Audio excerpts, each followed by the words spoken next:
دانی نەخۆشخانەی فریاکەوتن بکەین ناخۆت بینە ئەو شوێنەی کە پێڵێن ئیمەرجنسی حاڵەتەکە جیا بکەینەوە ئێمە چ کاتێک پێویستمانە. سەرەتا زۆر سوپاستان دەکەم بەم دەرفەتە بیانیتان باش بیانی باش بۆ بینەران بۆ هەموو لایەک. بەنسبەتی کەرکووک یعنی باس کەرکووکەین باشە دوور نەکەوین نەک بەس لە کەرکووک هەموو عێراق ئەم مشکلێمان هەیە. من زۆر برادرم هەیە لە بەغا لە هەولێر لە سلێمانی لە کوردستان ئەم مشکلێ نەک بەس لە کەرکووک تقریبا لە هەموو محافظەکان پارێزەکان ئەم مشکلێمان هەیە. نەخۆش هاوڵاتی نازانێت کەی بچێت بۆ مستەشفە کەی بچێت بۆ مستەوسف سەحی کەی بچێت کامە حاڵەتەکەی فریاکەوتنە کامە حاڵەتەکەی حاڵەتێکی ساردە. یعنی مەسەلەن ئێمە سە لە کەرکووک دوو نەخۆشخانەی گشتیمان هەیە نەخۆشخانەی کەرکووک و نەخۆشخانەی ئازادی.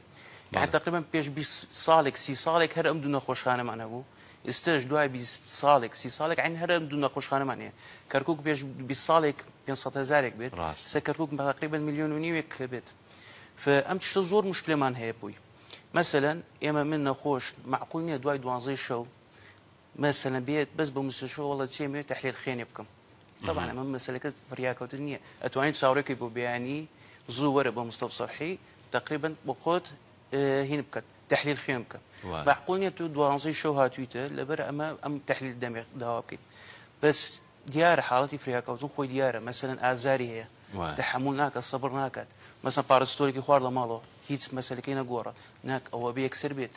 بە سەرچاو بابێت بۆ لامان یەکسەر لە حاڵەتەکەی لێک و بۆ تا ئاخیر بۆی حەلەکەیت. بەس ئەبێ ئێمە مەسلەی تریاجمان هەبێت بەداخەوە ناتوانین بیکەین بەداخەوەش زیاتر ئەگەر لەگەڵ نەخۆش قسە بکەین چونکە مەسلەکەی بلین گرفتێکە لە سیستمی سەحا لە عموما لەسەر ئاستی عێراق نەخۆش باوەڕی بۆ ئێمە نییە. مثلا هاتووە 12 شەو هاتوو بەس بە تحلیل خێن کاکە تۆ مەسلەکەی تۆ حالەتی ساردە بیانی وەرە باوەڕمان پێ ناکەن وڵی ئێوە استقبالمان ناکەن پێشوازی لێمە ناکەن گوناحە نەخۆشێتر هەیە مثلا زەڵتەی دڵی هەیە زڵتەی دڵ یعنی بلی تۆپ ئێمەرجنسیە گوناحە سێرەکی بۆ خۆی لە دانیشتووە کزە قسە ناکات معلم حاڵەتەکەی تۆپ ئێمەرجنسیە بەس ئەوی تر ناوەڵە حاڵەتەکەی چاوەرنێ دیکۆ بلی چاومان دەرەکەت وها بڵێ فەبێ بزانین ئەمە لەسەر ئاستی ئێمە لەسەر ئاستی ئەوە کە ڕاگەیاندن توعيتي خلقين كي بتشين بمستشفى كي نتي زور باشا دكتور بابت هي جرين قد باسكت لسر جلطي دل كسك بو نتمني تشل بو 50 ساله باشا هست بازارك سينجكا ئەوە ڕاستەوخۆ بێ بۆ مستەشفا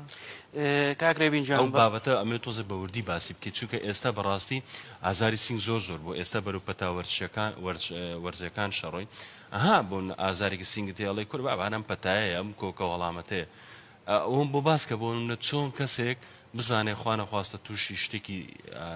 جەڵتەیەکە دەماگیرانە شتێکە ڕاستەوخۆ بێ بۆ نەخۆشخان کاکرێبین وڵامتە دەمەوە بەس خۆی ئەمە لە اختصاصی خۆم نییە وەکو خۆتت من نەشتەری گشتیم ئەمە لە اختصاصی هەناوە بەس چونکە ئەمە تۆپ ئێمەرجنسیە بۆتان باز دەکەم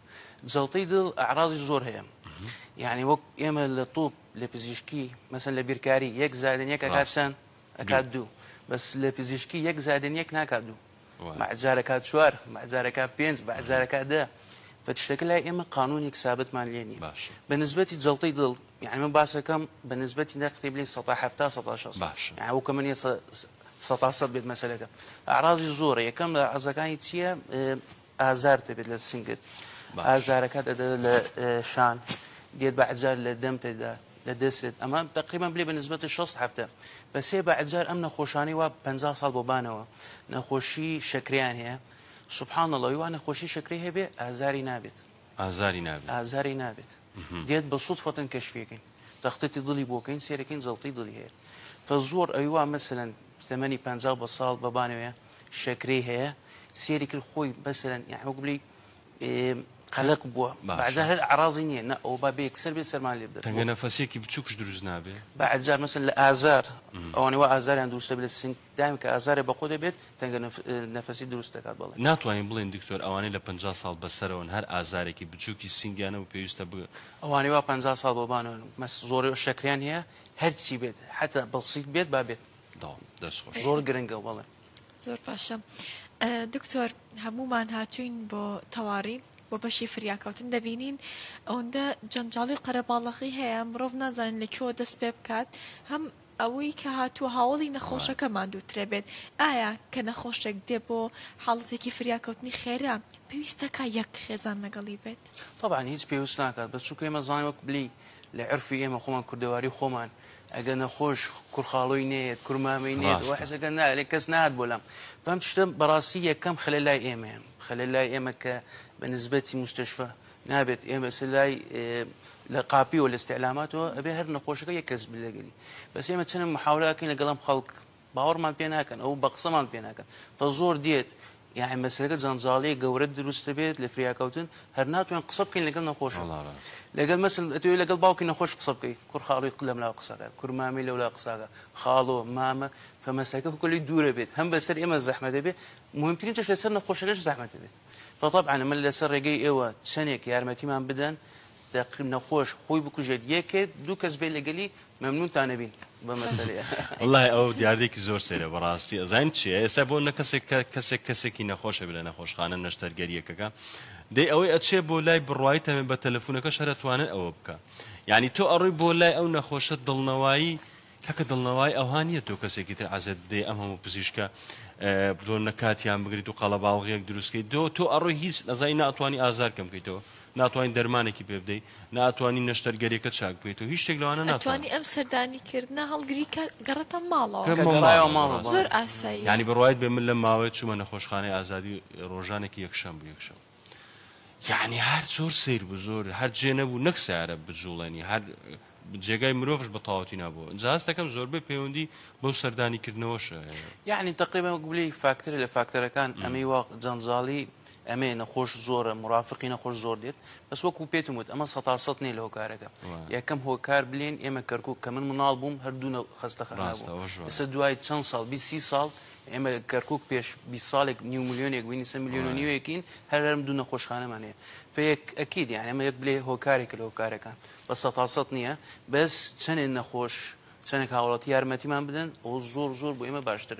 باشە دکتۆر بابەتی خواردن ئەبینین زۆر بوو نمونەی یەکێ نەشتەرگەری کردووە باشە لە نەخۆشخانەی ئازادی کەرکووک ئەڕوا هەندێک سینیە کەباب دێنێ و کۆمەڵسەر کەبابەکە ئەم دیاردەیە چۆنە تۆ باسی بکەیت طبعا ئەی نەخۆش خەسە ئەمەلیاتی کردووە دوای بنج یان مەسەن بڵێن ئەمەلیاتی ڕیخۆڵە چۆرە باشە نابێت هیچ خواردن بخوات تا مەسەلەن بڵین غازاتی زگی دەرنەچێت ئەمە یان ئەگە دەست پێکات طبعا بە ساوەڵ دەست پێکات مەسەلەن بڵێ سوپ إلى آخره طبعا هەموو ڕێمانمایەکانی دکتۆری پزیشکەکە خۆی حسب عملیاتی واکراوە مەسەلەن عملیاتی التهابی زێراو ئەو اعتیادیە غازای دەرچێ بێ دەرنەچێت یەکسەر دوای 6 ساعتێک دەست پێکات بە سەواڵ دەست پێکات بە سوپ مەسەلەن ئەوی ڕیخۆڵە چۆرە نەخێر تا ئەگە زگی دەرنەچێت ناتوانین دەست پێکات بە خواردن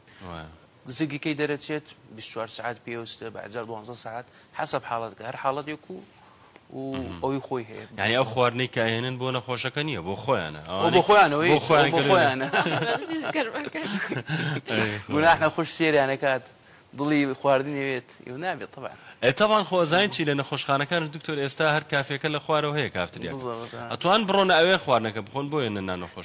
ناو قاوش بەرابەر نەخۆش گوناحی خۆن طبعا وە نابێت زۆر باشە دکتۆر چی سەبارەت بەوەی کە هەمومان کە دەچینە نەخۆشخانە بەتایبەتی لە کاتی بەشی فریاکەوتندا پێمان وایە نەخۆشەکە ئێمە گرنگترین نەخۆشە هەرچی دکتۆر و پەرستارە دەبێت بێتە سەر نەخۆشەکە ئێمە چارەسەری بکات ئایا چەند مامەڵە لەگەڵ ئەم کێشەیەکەن ئێوە وەکو دکتۆر وەکو پەرستارەکەن ئێمە ئەمە لە پەرستاریان بە نسبەتی دکتۆرەکان وەک بڵێ نظامی ترایەجمان هەیە نظامی ABC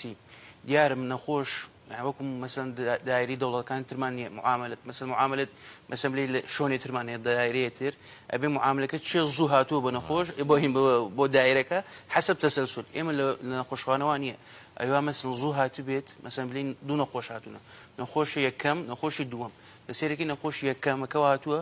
مەسلەکەی فریاکەوتن نییە مەسلەکەی احتیادیە نەخۆشی وا تاخیر هاتووە دووەمەکە نە ئەوە فریاکەوتنە فمەسەن زوو یەکەم تەعاملێکی نەکرد لە نەخۆشی ڕقمی دوو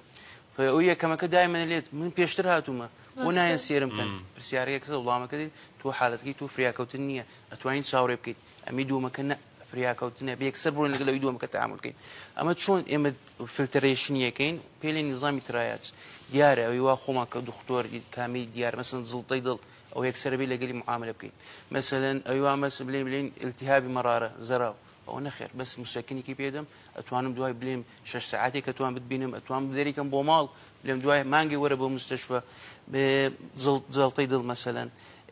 مەسلەی ئەوانی وا حەوادث ئەوانەوان ئەوەیە بە یەکسەر یەکەم بیان بینین زۆر مەسەلەن بلین چی دیارە لەسەر زەختی بەرز بووە دیارە مەسەلەن شەکرەی بەرز بووە ئەمانە نەخێر ئەمانە هەمووی بە پلەی یەکەمە بێت زۆر باشە دکتۆر بابەتێکی تر هەیە بابەتێکی گرینگە بەڕاستی ئەمە زۆر جار ئەیبینین لە نەخۆشخانەکانە سەرکە بابەتی ئەمەی کە سەبا بەشەوە پرسیارە بکەم تۆ وەکو پزیشکێکی هین بڵێن نەشتەرگەری گشتی کێشە چییە لەگەڵ ئەو نەخۆشانەی کە دێن بۆ نەشتەرگەری یاخود ڕێنمایی تۆ بۆ ئەوان چییە بۆ نە لە نەخۆشخانەی ئازادی ئەمڕۆ سەعات 2 عەمەلیاتێک تێ لەگەڵ کەسێک ڕێنمایی تۆ بۆ ئەو کەسە چییە بۆ دەوروبەرەکەیان چییە بۆ هەیە ئیمزاناکە هەیە جلوبەرگەکەی ئامادەنیە هەیە چوزانم بە پێی پێویست ئەو شوێنێک پێشترەوە کاگرێ بنەگە مەزان پێ بدەیت سە ترندێ تازە دروست بووەتەوە خۆتان زانسە چاجیبیتی ماشەڵە یان بۆ هەموو شتێ بەکاری دێنێت ئەو بابەتە بۆ ڕاگەیاندن بێت حتى سبب پزیشکی یارمەتیمانە بێت چەند مەسەن معلومە وەربگرین بەس دایمەنە لێت ئەوان نیو معلومات بزانێت خەتەرترە لە ئەوە هیچ نەزانێت بەسەم ترندە بڵاو بۆتەوە نەخۆش چی پێ بڵێت یەکسەر ئەیکاتۆ لە چاجیبیتی ئەوێ بزانێت چی بۆ چی نەبوو بەڕاستی یان نالێم چاجیبیتی خراپە نەخێر هۆکارێکی باشە سوودی لێ دەبینین بەسە بێت بزانین چۆن سوودی لێ ببینین ئەم چاجیبیتیە توانین مەسەلەن یارمەتیمان بدات بەس بۆ هۆکاری دکتۆر ئەگە 100% احتیمالی لەسەر کەم ناوەڵ بڕۆ خۆت لەگەڵ با چاجیبیتی علاجت بکە و ئەگەگاگاتان لێ بۆ مەحیم پێش مانگێک نازم بە کام وڵاتەکان یەشێک سێر چاجیبیتی کردو بوو ڕێنمایەکانی وەرگرت بوو علاج وەرگرت بوو دوای ڕۆژ دوو ڕۆژە مردوو بوو بۆ میسالێکت پێ بڵێم ئێمە کە نیشتەری گشتی زۆری وا حاڵاتەکانی وا دێت بۆ فریاکەوتن یان التیهابی مەرارەیە زراو یان ڕیخۆڵە چۆرەیە ئێمە لە پزیشکی ڕیخۆڵە چۆرە التیهابەکە یەکسەرە بێت بکەین عملیات باش یان 100% نا یعنی مەسەن بڵێن زۆربەی کەیسەکان ئەبێ یەکسەر بچێ بۆ عملیات ڕیخۆڵە چۆرەکەی دەرکەین ئەمە التیهابی زراو مەرارە نەخێر مەسلەکەی مەسلەی عملیات نییە ئەبێ یەکەم علاجاتی پێ بدەین موسەکناتی پێ بدەین ئەنتیبایۆتیک دوای 4 هەفتە بۆ مانگێک دێت سەرمان لێ بدات فەو نەخۆشە عملیاتی چی پێویست بوو ڕیخۆڵە چۆرە فهاتوو بووە چێ ناو چاوم دکتۆر چاجیبیتی لێ مەسەن التیهاب مەرارە نابێ یەکسەر عملیات بێت دوای مانگێک کاکە ڕاستەکە بەسەوە زراوە نەخێر ڕیخۆڵە چۆرە ڕیخۆڵە چۆرە بێستە بچیت وڵە چوو ناو چاومان باوەڕشی وێمە نەکرد لە ئاخیرە نەخۆشەکەی بەسەر مەسئولەی خۆی دیاری کردەرەوە ئێوە طبعا ئەمە دوای گەڕایەوە دوای 3 ڕۆژە بەچی کۆمپلیکیشن بوو مزاعفات بوو فەمە زۆر ئەبێت ئاگامان لێبێت ئەم چاجیبیتیە یان تیش بە هۆکارێکی باش ئێمە یارمەتیمان بدەت نەک 100% احتیمادیکەین لەسەری خەریکە تەداخۆری برارەکانی ئێوە خۆی ڕێک وایە دکتۆر ئاماژەی پێدا لە زانستی پزیشکیە هیچ شتێک نییە بە ناوی ئەوەی کە یەک زارێن یەک دوو ئەم دوو حاڵەتە وەک یەک بن زۆر جازای دکتۆر ئەواڵێ ئەڵێ بۆ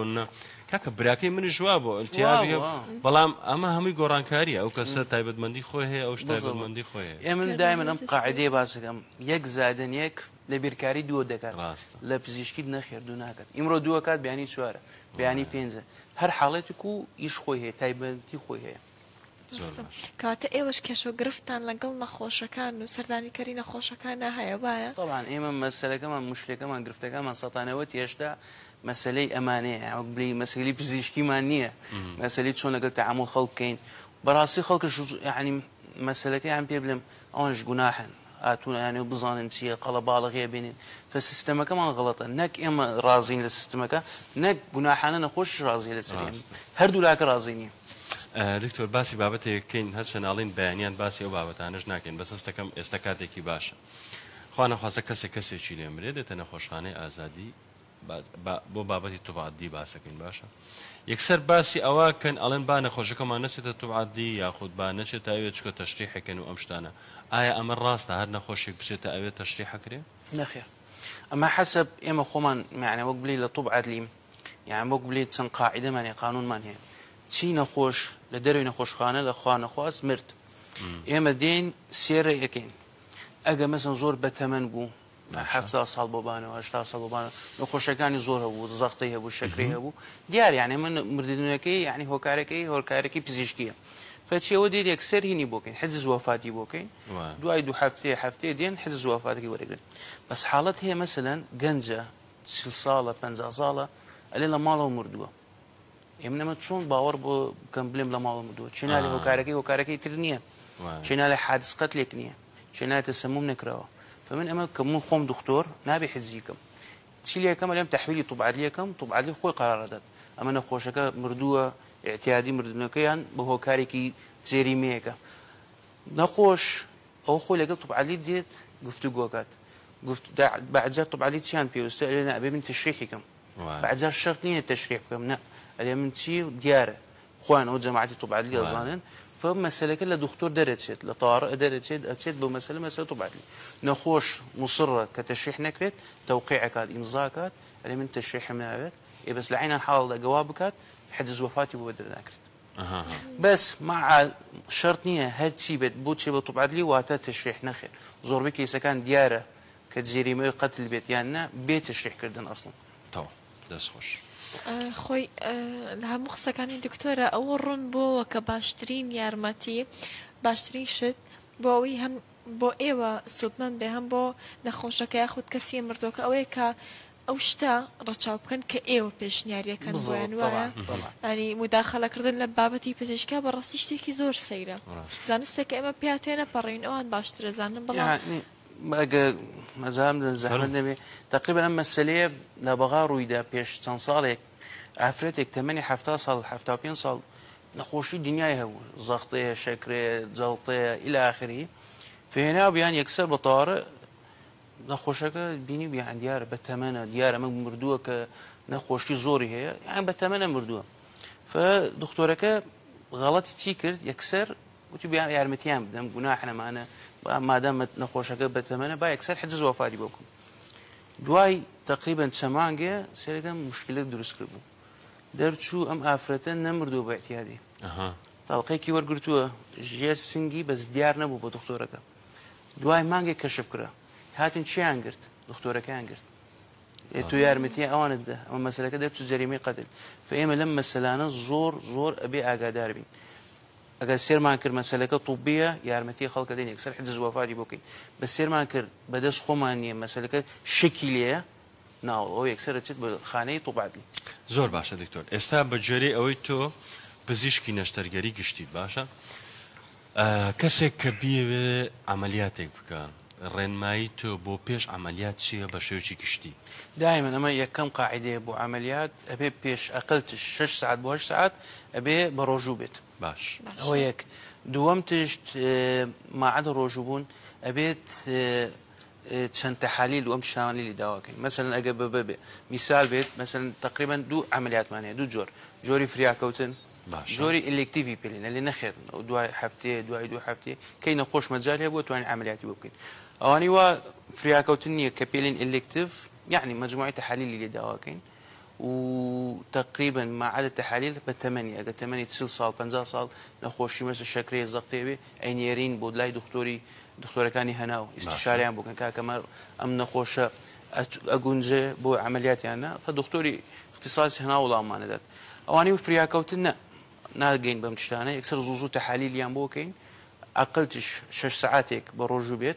أجوش نلتواني زوت مثلا 6 ساعات كم ترى معنوي بكينا وعمليات أو شرطني فهر كيسو يعني رين ما يخوي هي جواز معمولة باش گشتی نخو بو خودی نخوشکا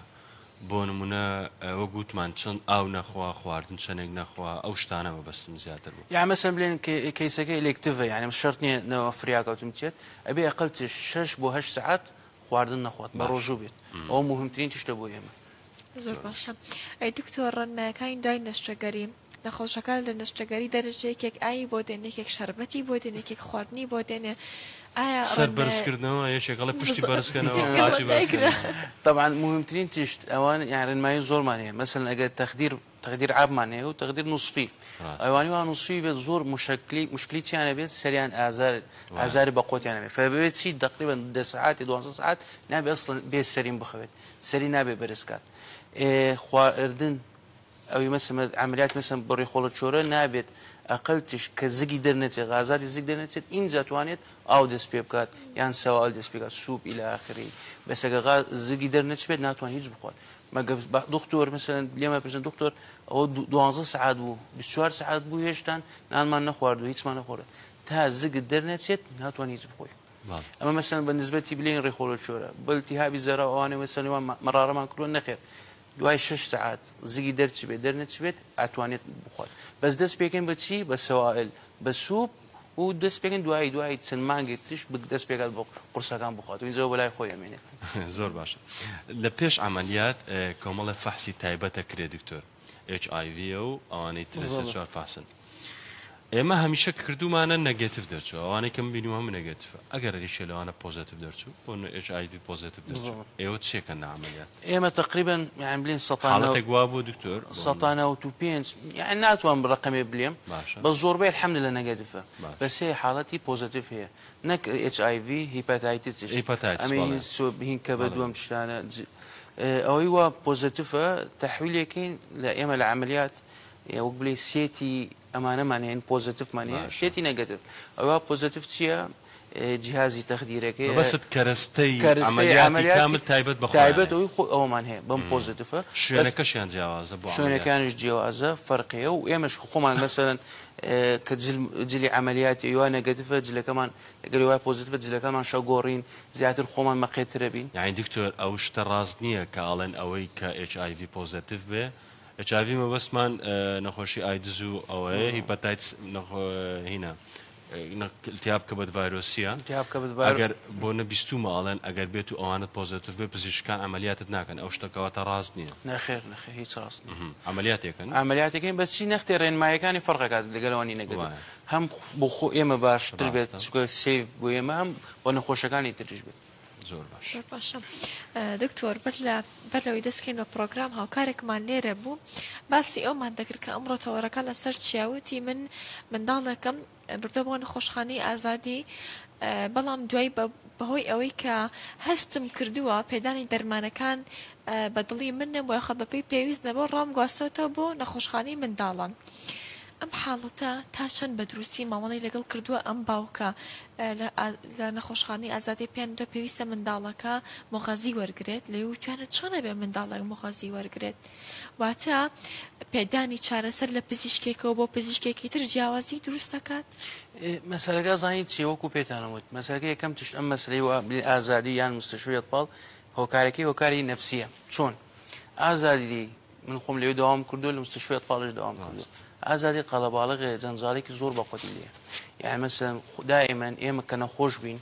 ئاسایە توانێت لەگەڵ دکتۆرەکە قسە بکەین بەس ئەگە مناڵی ئێمە نەخۆش بێت زیاتر قەلقترە بین زیاتر دڵمان ئەسووتێت چکە مناڵ وەکو ئێمە نییە گەورە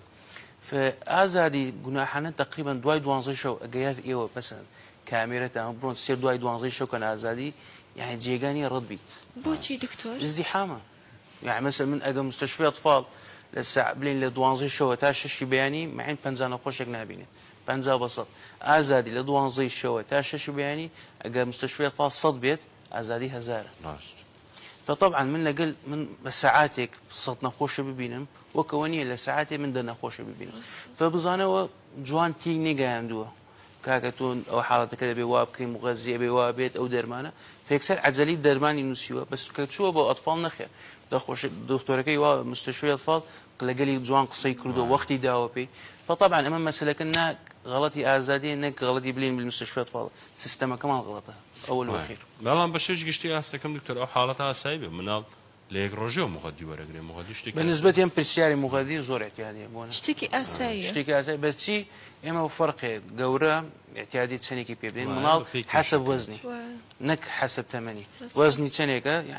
عملیاتی حسابیمان هەیە وەزنی لێ دەین لەسەرەوە نسبەتی مغەزیەکەی وەرەگرێت زۆر باشە دکتۆر جان کاتەکەمان بەرەو کۆتایە چە بەڕاست زۆر پرسیاری تژما بوو لە کۆتایە شتێکەیەن ئێمە نەمانوت بێ پرسیارێکە بێ نەمان کرد بێ پەیامێکی گرنگت هەبێ زۆر سوپاسان ئەەکەم سوپاسی کاناڵی کەرکووکەکەم یان تقریبا بلین زۆری ئەیوا شتە مهمەکانمان و باسمان کرد هۆکاری دایمن یعنی باسی چی بکەین بلین زیاتر تشمان نەمەوە بلین دەستخۆش دکتۆرجان سەرتان خۆش سپاسانەکەم سپاس بۆ دکتۆر دارا ئازاد پزیشکی پایە بڵند لە نەشتەرگەری گشتی بە هیواین ئەم جارە کە میوانداریمان کرد بڵێن پسپۆڕی نەشتەرگەری گشتی سپاس بۆ ئێوەش بینەران بەڵێ شیرین خان فەرموویستت قسەیە بکەی لە بڕگۆ بابەتەکانمان